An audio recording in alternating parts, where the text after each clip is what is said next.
I'm sitting here today by my Christmas tree. We're about to go into a break. Maybe you celebrate Christmas, maybe you celebrate Hanukkah, maybe you don't celebrate either of those, but you do something else with your family over this break coming up. And we all need a break. Everybody deserves a break.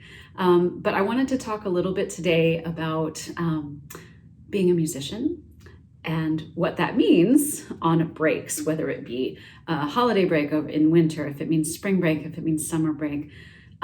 How is a break different for a musician? And really, as musicians, if we're really enjoying what we're doing, we kind of just want to do it all the time anyway, not just because our teacher tells us to. And it's also an opportunity for a little growth if you want it. But when we think about music and being musicians, music is cognitive, it's creative, like so many things you do in all your classes, but it's also, unlike things you do in all your classes, it's also physical. It's a sport. You could think of it as a sport, right? And it involves muscles. And if we don't use them, things tend to fade just a little bit. So I want to encourage you to think about and maybe talk with your friends about what you want to do as a musician during break. And I would say the most important thing is that it be something that you want to do, right? Unless you have giant college auditions coming up after break or a competition or something like that, it doesn't really matter so much what you do, as it just matters that you just keep doing it. Number one, hopefully you'll enjoy it, so it's fun. But number two, the muscles just start to go a little soft if you're not maintaining them, kind of like all of our stomachs do as we enjoy our Christmas treats, right? So I want to encourage you just to see if you can work on a little bit of maintenance. And I wouldn't set your goals too high. Don't be too hard on yourselves. You deserve a break. We all deserve a break. But I want you to just think, what would I like to do? And if that means you just play through some of the pieces that you already know that you feel really good about, great. Enjoy. Play for your family. They want to hear you play, right?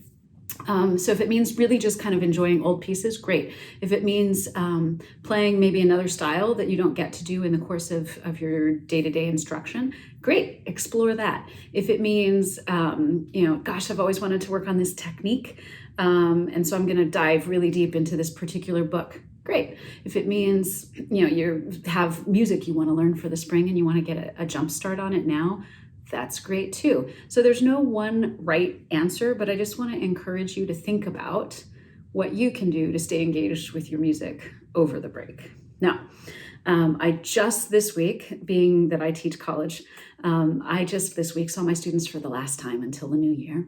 And we had this exact same conversation that I'm having with you here. And it was really, I just encouraged them to find what would make them happy. But I said, look, if you're going to do one little thing, maybe just have one exercise that you need that would be good for your hands. And so I kind of chose my one. I'll show you my one exercise that I love, that I feel keeps me and my hands and my muscles alive and awake and alert and remembering how to play the guitar. I'll share it with you. But then I want you to ask your teacher what their exercise would be. I want you to talk to your friends about what their exercise would be. Think about either what, kind of you feel like you get the most benefit from, or that you need the most, or that will inspire you the most. You pick whatever engages you to want to come back to the instrument over break.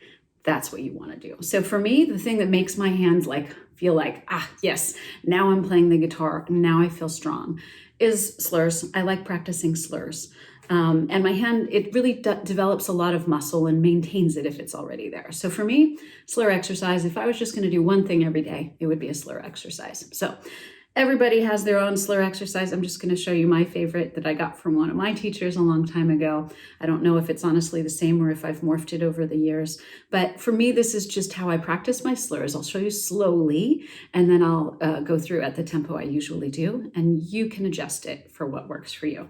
So I like it because it practices both ascending and descending slurs in balance. So we start on the 6th string, 1st fret. We do a hammer on, a pull off, and a hammer on. And then we go to the 5th string. Same combination. So I'm using 1 and 2. I'm going to go faster. And then on the way down, I do start on the upper note and I go 2, 1, 2, 1. So I'm now getting 2 pull-offs and a hammer-on. On the way up, I got 2 hammer-ons and a pull-off. Okay, so this way, I balance out and I pay attention to what my non-working fingers are doing. They're not doing this or freaking out in any way. They're just staying nice and relaxed, all right? So that was the first 2 fingers in combination. Then I moved to 2 and 3, 3 and 4, 1 and 3, 2 and 4, 1 and 4. So those are all the combinations.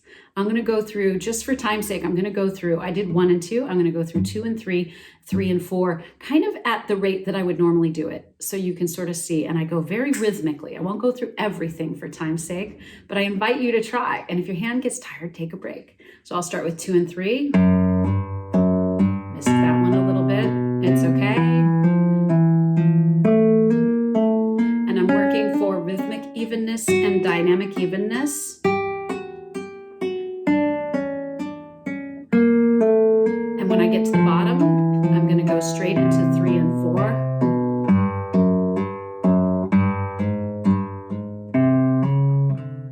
Not a good pull off.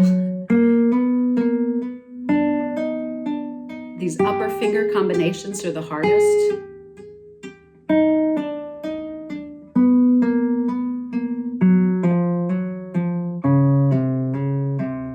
And then I would go into the combinations of 1 and 3, etc. I'll stop there for time's sake, but I really encourage you to do all of these. You can do them in small chunks. If your hand gets tired, do 1 and 2, 2 and 3, and then stop. And the next day, maybe do 2 and 3, 3 and 4, and then stop, right? Do various combinations. Or if you don't like that exercise, if you find that completely unmotivating, don't do it. Pick something else.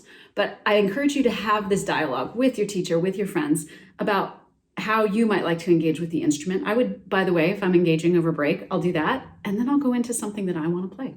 Some music that I find interesting. If I want to play something old, I want to find something new, it doesn't matter. The point is, don't just set the guitar aside for the next month. Come to it every day, or some days, most days, and try and find something that you enjoy about it. Enjoy your break. I'm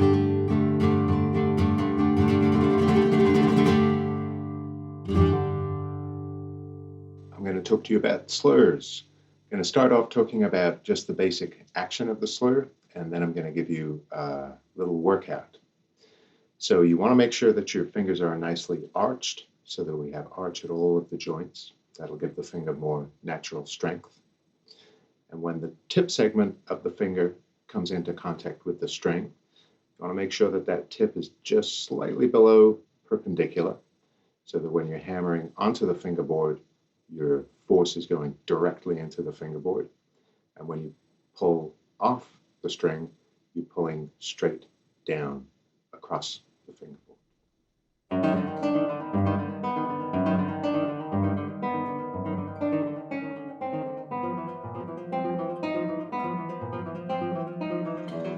So I like to do my slurs in 4th position. You can do them in all positions, and you probably should, but 4th position seems like a good place to start. It's a nice, comfortable position for the hand with the arm close to the body, and the frets are not too far apart. So we start with the palm close to the neck, and the fingers addressing the strings across 4 frets like that. When we practice slurs, we need to practice all combinations of fingers. So I'm going to practice my adjacent pairs, and then I'm going to practice non-adjacent pairs.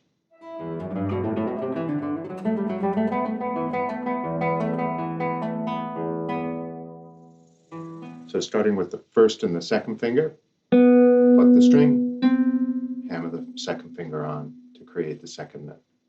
Do this nice and slow. It's a good idea to use a metronome, and I would suggest using a click for every note. So the 1st pluck and the 2nd hammer.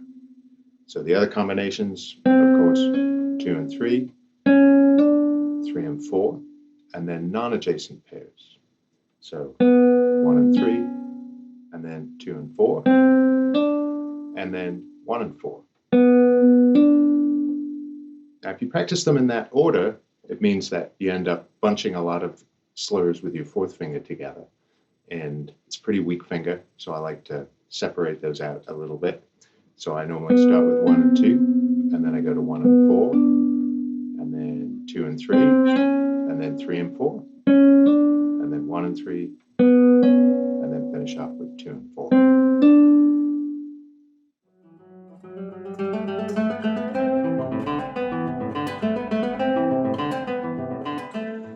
So when I do this workout, I start on the 6th string. I like to play each slur 4 times. Seems like 4 times is a good number to get really comfortable with that motion and that position without any adjustment. I work my way across the fingerboard from string to string like that, and so on. When I get to the 1st string, when I come back, I do pull-offs. So pulling as parallel with the fret as possible. And if you try to pull slightly towards the guitar, you'll tend to get a little better sound and a little better control. When I get to the 2nd string and on, what I'm trying to do are what some people call rest stroke slurs. So I'm pulling off the string down onto the fingerboard, and then the finger relaxes, comes back to the next one. So I work my way back across there all 4 times till I hit the 6th string. Then I switch to 1 and 4, do the same thing, move all the way across the fingerboard and all the way back. So that's a really good basic workout of all those adjacent and non-adjacent pairs. Do it very steadily, very rhythmically. And when you do slurs, typically slurs are a very smooth and gentle way of moving from one note to the next. But in order to really make sure that I'm doing these motions crisply, I actually try to do a little crescendo when I'm doing the slur. So although the 2nd note will naturally be softer, a left-hand articulation is typically softer than a right-hand articulation, I might try to make it louder. So I'm really punching that energy in.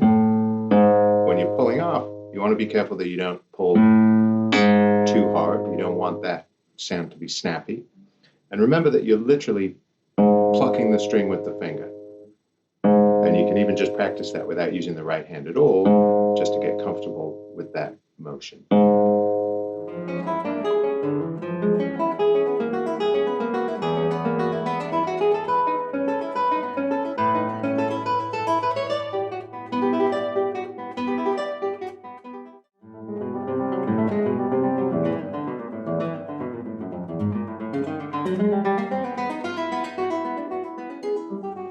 When you're using the 3rd and 4th finger particularly, 4th finger is very weak for most people and they're very closely connected.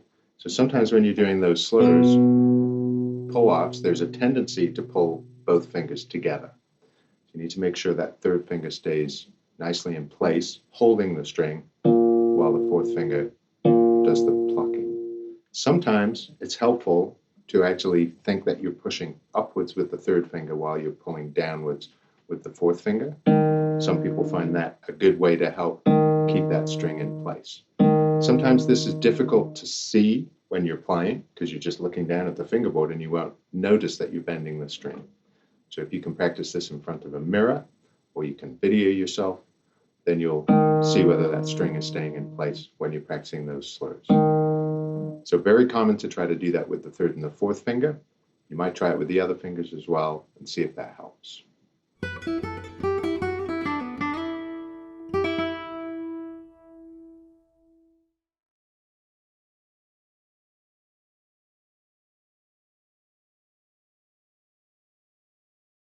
Now I will give you some warm-up and some tips, especially for the left hand, to apply the day of a performance.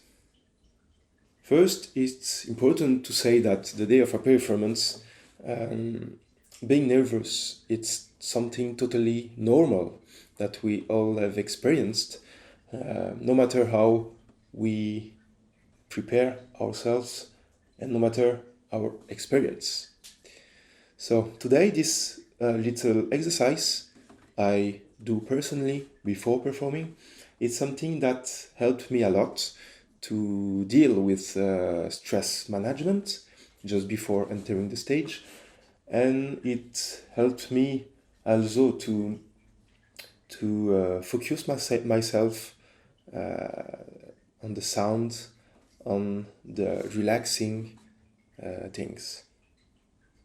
This exercise is intended to be relatively easy to do, simple to practice, and it is, because it's very important to keep all your energy, all your strength and emotion involvement for the performance.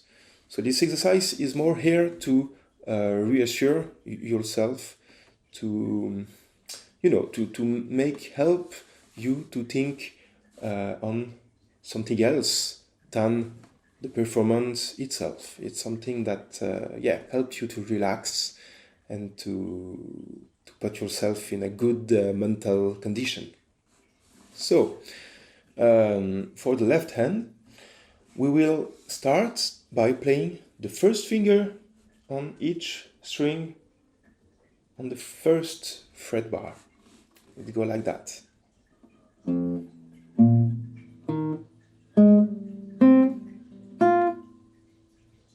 Very simple, right?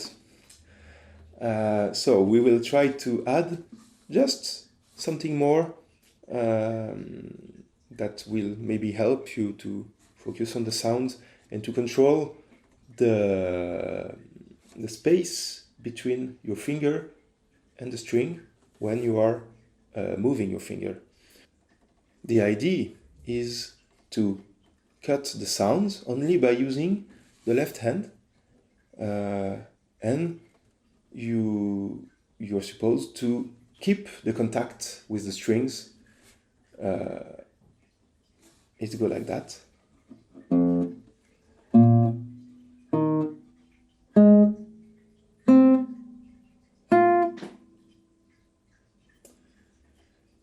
Of course, it's important to try to avoid at least the little noise that happens when you move your fingers on the strings. This kind of noise, I don't know if you have heard it. It's a very thin noise, but we'll try to avoid it by just keeping the contact with the string. So when you have done with your first finger, let's do it with the second one.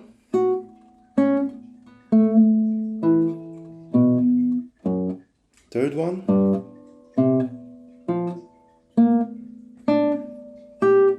And fourth.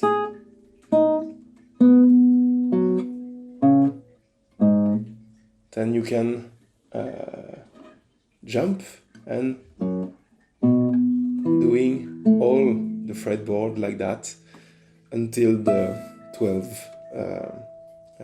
fret bar. As I said, it's a very simple exercise. The idea, it's very more to focus yourself on the sound.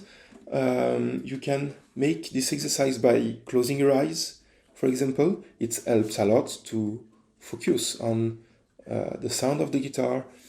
It helps a lot to think of your body when you are doing this. Try always to be relaxed, to relax your shoulder, your back, your face as well. It's very easy thing just to prepare yourself for the performance, like 15 minutes before a performance or 5 minutes before, I don't know. So I hope this little exercise may help you. Maybe you've already know this exercise, but I think this is maybe one of the most useful warm-up that you can do just before a concert. See you soon. Bye.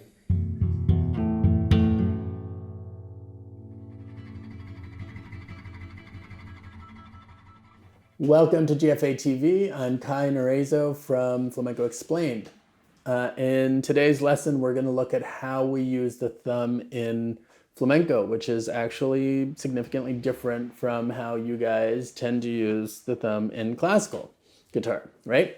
On the one hand, we just use a rest stroke. which you know how to do.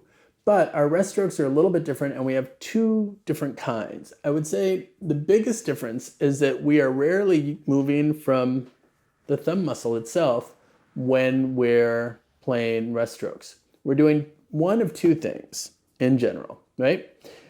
We are either using the entire weight of the arm, which I call the heavy thumb, or we do a slightly lighter but still punchy thumb that comes from rotating the forearm, which I call the bouncy thumb because it's bouncy, right? If you watch some part of my arm, you'll see that this rotation, right? It's not huge, but it's a little bit like slap bass, right? And that's really what powers it. So it's light and it's bouncy and it's fast, but it still gets this sound. Now, the sound you get, right, and your attack is really dependent on two angles. One is whether you're perpendicular to the strings or closer to parallel, right? Most of us are somewhere between here and here. That's going to be personal. That's going to depend on how you want it to sound and how much resistance you want, right? Some people want a lot of resistance. Some people want less resistance. And how much resistance you get will, of course, affect the sound. The other angle that almost no one talks about is this angle, right? You can sort of slice the string and get a lot less resistance and a different kind of resistance, but again, it affects the sound. This sound is very different from that sound, right? I didn't really like either one of those, but the sound we want is probably somewhere in between, and you're gonna wanna play with the angle of your thumb to find that, right? So the first thing I would do as you're getting used to these two ways of using your thumb is just pick a scale. Let's take a C major scale. Do the heavy thumb.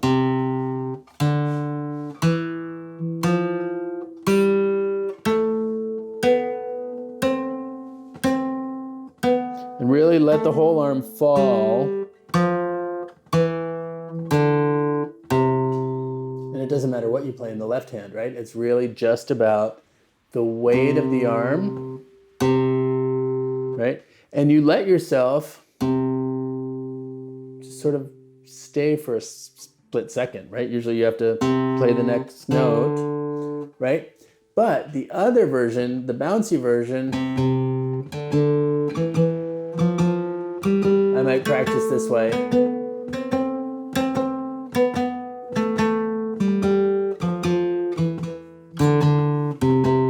So this is our bouncy thumb. We're looking for this rotation, right? And in either case, we're barely using the thumb muscle itself. We're using either rotation or the weight of the arm. So let's look at an example from flamenco that we might play of mostly bouncy thumb, but it really depends how fast you're playing it and what sound you're going for. This is something that in flamenco we call a falseta, and we won't get into what that is, but it's basically just a little melodic thing. And in this case, we're going to play it.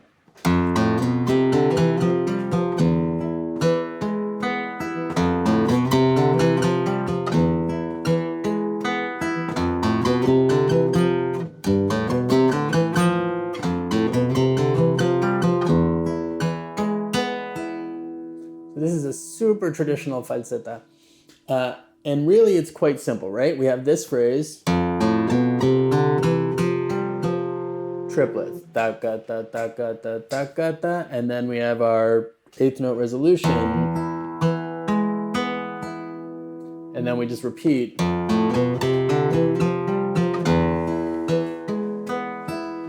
And then we have this teensiest of variations where we just go from F to F. And then the same thing starting from G, and then back to the first thing we played.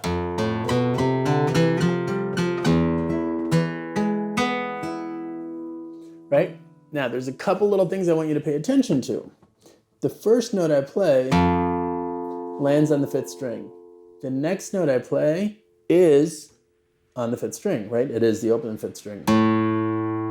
Right, so the first thing I do really is I just fall and keep falling. The next note I have to come back to the fifth string for. So here I would bounce a little bit. I to bounce here.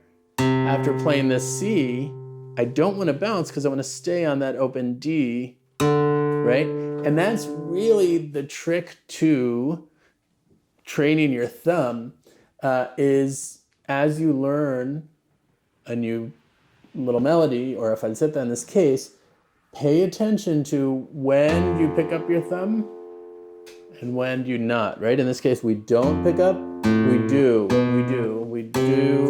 not, right? Here we do again. Here we don't, because we're going to play the third string, and we have to bounce back up to here, right? So as you learn this simple little melody, I want you to really pay attention to when you pick up your thumb, when you use the heavier thumb, and when you use the sort of bouncier thumb, right? And you're not going to worry too much about this versus this, except when you're practicing, right? That's when you're really going to think about the weight of the arm versus the rotation of the forearm to get that. So now, let's put this together with the two things we've learned previously, because as we've learned, when we come here, we can sort of launch ourselves into any new phrase. So if we start with our first thing, we have 1, 2, 3, 4, 5, 6, 7, 8, 9, 10. Then we learned the 1, 2, 3, 4, 5, 6, 7, 8, 9, 10. And our newest thing, 1, 2, 3, 4, 5, 6, 7, 8, 9, 10, 11, 12. 1, 2, 3, 4, 5, 6, 7, 8, 9, 10, 11, 12. Back to the top. And in our next and final lesson, we will finally talk about why I'm counting in 12.